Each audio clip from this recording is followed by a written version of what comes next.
Praise the lord. ఈరోజు దేవుని వాగ్దానము, నమ్మువారు ఆయన కృపచేతనే క్రీస్తు యేసునందలి విమోచనము ద్వారా ఉచితముగా నీతిమంతులని తీర్చబడుచున్నారు.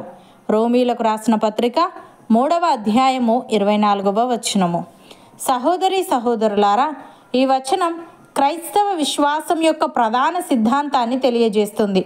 పై వచనంలో పౌలు అందరూ పాపం చేసి దేవుడు అనుగ్రహించు మహిమను పొందలేకపోతున్నారని మనుషుల యొక్క ప్రధాన సమస్యను తెలియజేశాడు. ఈ వచనంలో ఆ సమస్యకు పరిష్కారాన్ని చూపుతున్నాడు. ఇక్కడ నమ్మువారు ఆయన కృపచేతనే అని అన్నాడు. అనగా కృప అనేది దేవుని అపాత్రమైన అనుగ్రహం.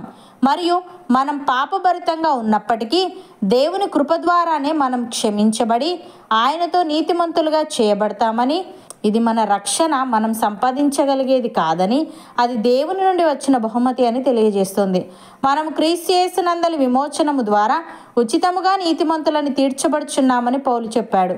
బైబిల్లో విమోచన అనే మాట కోల్పోయినా లేదా బానిసలుగా ఉన్న దానిని తిరిగి తీసుకోవడం లేదా తిరిగి కొనడాన్ని సూచిస్తుంది. పాపం యొక్క బానిసత్వం నుండి మనల్ని విడిపించడానికి యేసయ్య వెల చెల్లించాడు. ఆయన చెల్లించిన వెల మనల్ని విమోచిస్తుంది. ఇది దేవుని ప్రేమ యొక్క లోతును మరియు మన తరపున ఆయన చేసిన త్యాగం యొక్క గొప్పతనాన్ని గుర్తు చేస్తుంది. భక్తుడు ఈ విధంగా అంటున్నాడు: దేవుడు మన ఎడల తన ప్రేమను వెల్లడిపరుచుచున్నాడు. ఎట్లనగా మనం ఇంకను పాపులమై ఉండగానే క్రీస్తు మన కొరకు చనిపోయెను. కాబట్టి ఆయన రక్తము వలన ఇప్పుడు నీతిమంతులముగా తీర్చబడి మరింత నిశ్చయముగా ఆయన ద్వారా ఉగ్రత నుండి రక్షింపబడదుము. ఏలే అనగా శత్రువులమై ఉండగా ఆయన కుమారుని మరణము ద్వారా మనము దేవునితో సమాధానపరచబడిన ఎడల సమాధానపరచబడిన వారమై ఆయన జీవించుట చేత మరి నిశ్చయముగా రక్షింపబడదుము. అంతేకాదు, మన ప్రభువైన యేసుక్రీస్తు ద్వారా మనము దేవుని యందు అతిశయపడుచున్నాము. ఆయన ద్వారానే మనము ఇప్పుడు సమాధాన స్థితి పొంది ఉన్నాము అని. ప్రియులారా, దేవుడు ఒక్కడే, దేవునికిని నరులకును మధ్యవర్తియు ఒక్కడే. ఆయన క్రీస్తు యేసను నరుడు.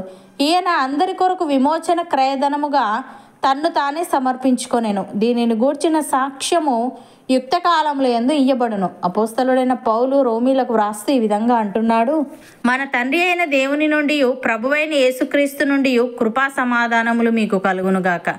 దేవుడు తన కుమారుడును మన ప్రభువునైన యేసుక్రీస్తు విషయమైన సువార్తను పరిశుద్ధ లేఖనముల యందు తన ప్రవక్తల ద్వారా ముందు వాగ్దానము చేసెను.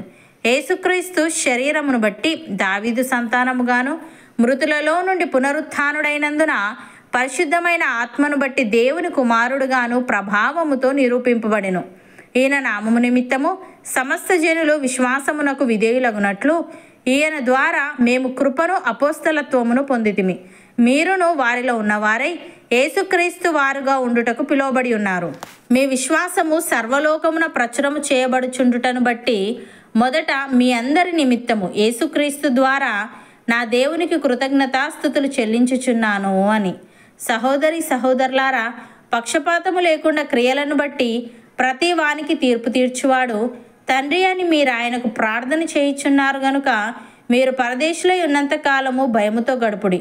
పితృపారంపర్యమైన మీ వ్యర్థ ప్రవర్తనను విడిచిపెట్టునట్లుగా వెండి బంగారముల వంటి క్షయవస్తువుల చేత మీరు విమోచింపబడలేదు గాని అమూల్యమైన రక్తము చేత, అనగా నిర్దోషమును నిష్కలంకము నగు గొర్రెపిల్ల వంటి క్రీస్తు రక్తము చేత విమోచింపబడితిరని మీరు ఎరుగుదురు గదా. ఆయన జగత్తు పునాది వేయబడక మునిపే నియమింపబడిన గాని తాను మృతులలో నుండి లేపి తనకు మహిమనిచ్చిన దేవుని ఎడల తన ద్వారా విశ్వాసులైన మీ నిమిత్తము కడవరి కాలముల యందు ఆయన ప్రత్యక్షపరచబడెను. కాగా మీ విశ్వాసమును నిరీక్షణయు దేవుని యందు ఉంచబడి ఉన్నవి. అవును అన్నవారు నాతో పాటు ప్రార్థనలో ఏకీభవించండి. పరిశుద్ధుడా, ప్రేమగల తండ్రి, ఏ భేదమును లేదు, అందరూ పాపము చేసి నీవు అనుగ్రహించు మహిమను పొందలేకపోవచ్చున్నారని, కాబట్టి నమ్మువారు నీ కృపచేతనే క్రీస్తు యేసునందలి విమోచనము ద్వారా ఉచితముగా నీతిమంతులని తీర్చబడుచున్నారని నీవు తెలియజేశావు. తండ్రి, నీకు స్తుతులు. దేవా, మేము నీ యందు విశ్వాసముంచి నీ కృప ద్వారా నీతిమంతులముగా తీర్చబడి నీతో సమాధానము కలిగి ఉండుటకు సహాయము దయచేయమని, పక్షపాతము లేకుండా క్రియలను బట్టి ప్రతి వానిని నీవు తీర్పు తీర్చుదువు గనుక మేము పరదేశులై ఉన్నంత కాలము భయముతో గడుపుతూ పితృపారంపర్యమైన మా వ్యర్థ ప్రవర్తనను విడిచిపెట్టుటకు కృపచూపమని, తుది శ్వాస వరకు మా విశ్వాసమును నిరీక్షణయు నీయందు ఉంచుకునే ఆత్మీయత మాలో ప్రతి ఒక్కరికి నీవే అనుగ్రహించమని యేసుక్రీస్తు నామమున ప్రార్థిస్తున్నాము తండ్రి. ఆమెన్.